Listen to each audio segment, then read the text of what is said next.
Salut apprentis, critique et analyse du premier épisode de la nouvelle série Star Wars Visions.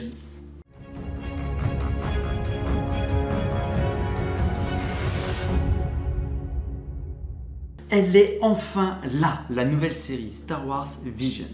Cette série a deux particularités. Premièrement, elle est produite par des studios japonais, donc avec un style d'animation à la japonaise.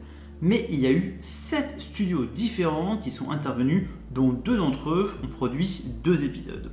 Cependant, chaque épisode de la série a un style différent. Je n'ai vu que le premier épisode pour l'instant et j'ai regardé quelques secondes des autres pour justement m'assurer si le style restait le même ou non. C'est assez perturbant d'avoir un style graphique, sûrement d'animation et sûrement de narration qui change entre chaque épisode d'une même série et plus encore d'une même saison. Deuxième particularité est que la série n'est pas canon, ce qui veut dire que les studios ont pu librement faire leurs histoires tant qu'elles ne viennent pas à l'encontre de l'histoire canon.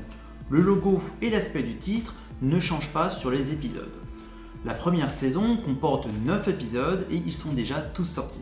Je ne connais pas du tout la fanbase présente en Asie pour Star Wars, mais il est clair qu'ici Disney cherche à la faire grossir.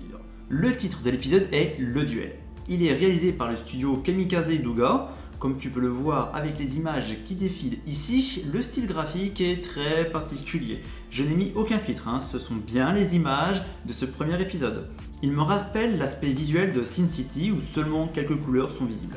Ce n'est pas un style graphique que j'adhère. J'ai écouté l'épisode avec les voix japonaises, puis avec les voix françaises. Le doublage est réussi. D'ailleurs, la bande-son est vraiment excellente.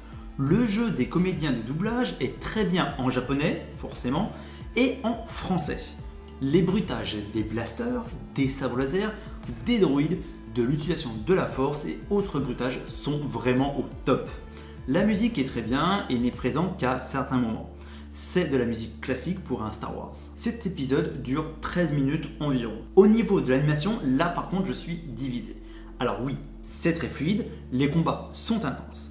Mais j'ai beau passer le combat au sabre laser à une vitesse de 0,25, les mouvements sont moches et non réalistes. Et quand je dis réaliste, je ne dis pas possible pour nous, simplement un non-personnage d'animation. En se plaçant dans l'univers Star Wars et dans un univers d'animation japonaise, les mouvements ne vont pas. Il y a des cassures dans les mouvements, les personnages commencent un mouvement, mais lors de l'attaque ou le blocage, il n'y a pas de suite logique.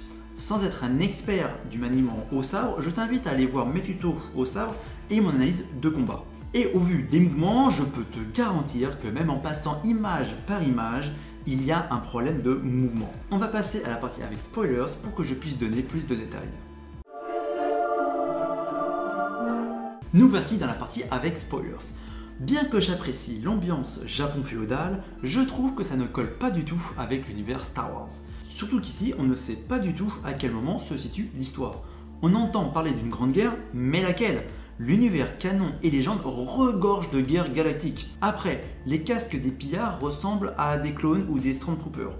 Mais ce n'est pas très clair. Le personnage Ronin, j'aime bien son style. On peut se douter que les fourreaux de ces deux sabres sont en beskar ou autre matière qui résiste au sabre laser. Sa manière de dégainer son sabre est originale pour l'univers Star Wars, mais elle reste stylée. Le premier blocage effectué avec la force et le timing avec son droïde sont vraiment sympas. La cité ennemie a du style.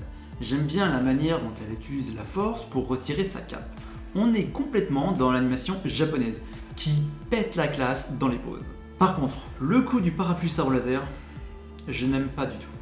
Bien que c'est moins pire que je ne pensais au départ, en effet, elle n'a qu'un sabre laser qui, une fois dans le parapluie, voit sa lame divisée en plusieurs. L'équipe des mercenaires est sympa, mais il y a un raté sur la voix du Trandoshan en japonais et en français. Il manque le sifflement reptilien qu'ont les Trandoshan. Ronin chasse les autres sites apparemment, vu qu'il a une collection de cristaux Kyber. Pour résumer, j'ai plus l'impression d'être devant une fanfics japonaise voulant être originale plutôt que devant une production estampillée Disney. On verra bien ce que donnent les autres épisodes. Abonne-toi, mets un commentaire, un pouce bleu et partage la vidéo.